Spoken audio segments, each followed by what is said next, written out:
everybody, I'm Casey Smith, a naturalist at Preservation Parks. Hi, I'm Finn Smith, and I'm going to be helping her out with the reptiles today. That's right, we're going to be taking a look at some reptiles. The first thing we need to know is what makes something a reptile? What are its characteristics? Reptiles have scales all over their bodies. It's a really good look at that scaly skin.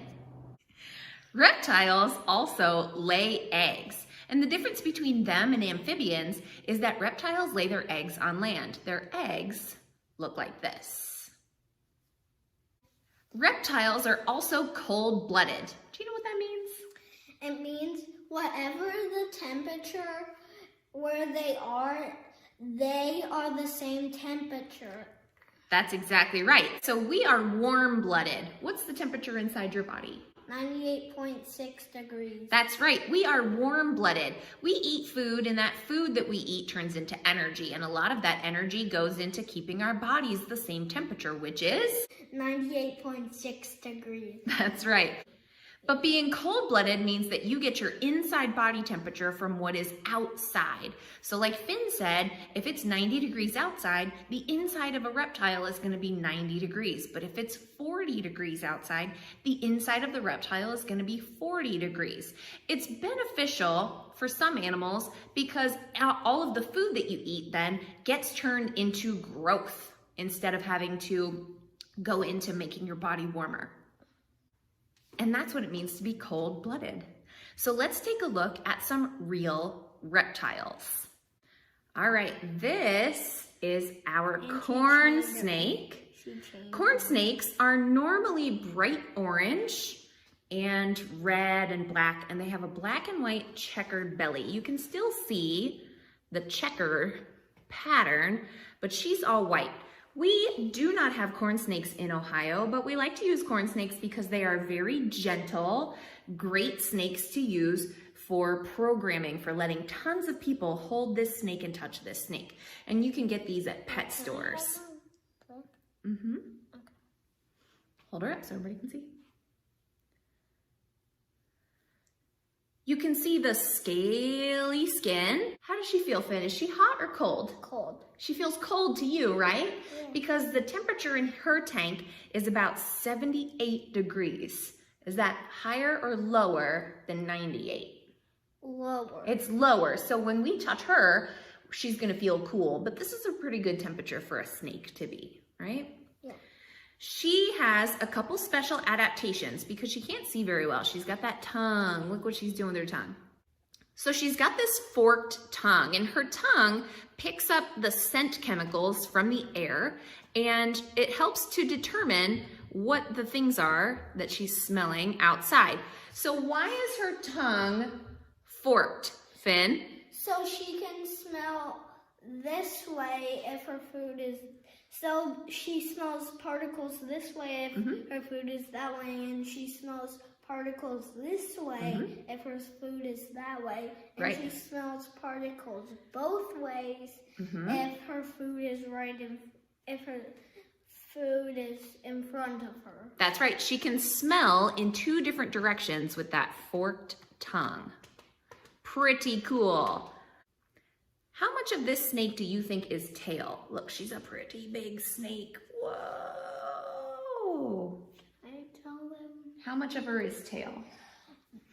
Just this itty bitty bit. Just this part at the end. Her tail starts about right here.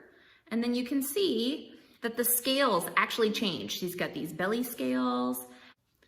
And then the tail scales are split. Can everybody see that it's different kind of scales?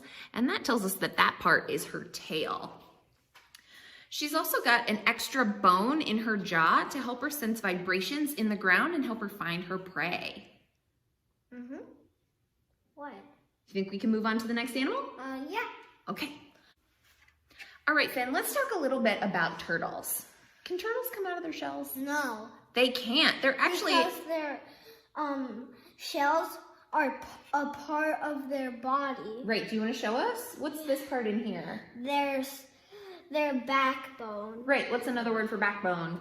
spine. Your spine. So this is a turtle the shell. spine is connected to their shell, so they cannot take it off. That's right. Their shell cannot come off.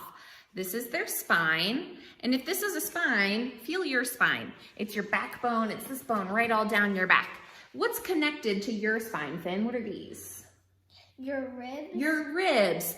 So these are a turtle's ribs that are connected to his backbone. So that makes up a turtle shell. So if these are a spine and ribs, what's a turtle shell made out of? Bones. Bones. That's right. A turtle shell is made out of bones.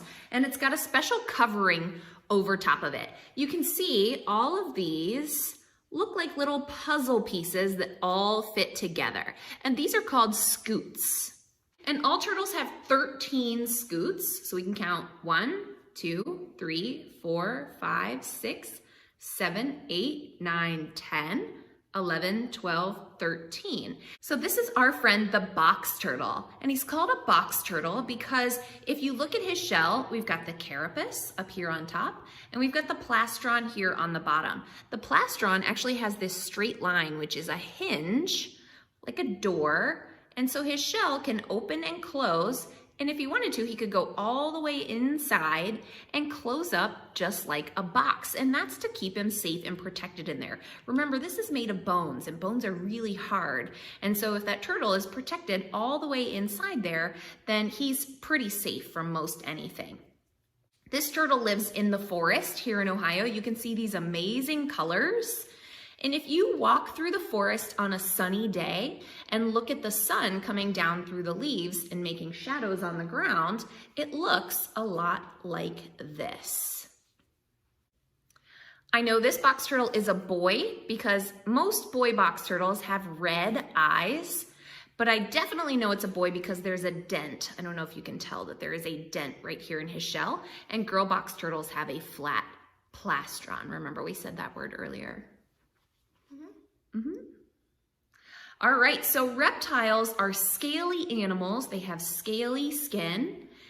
They lay eggs on land, and they're cold-blooded. So what other animals can you think of that are reptiles?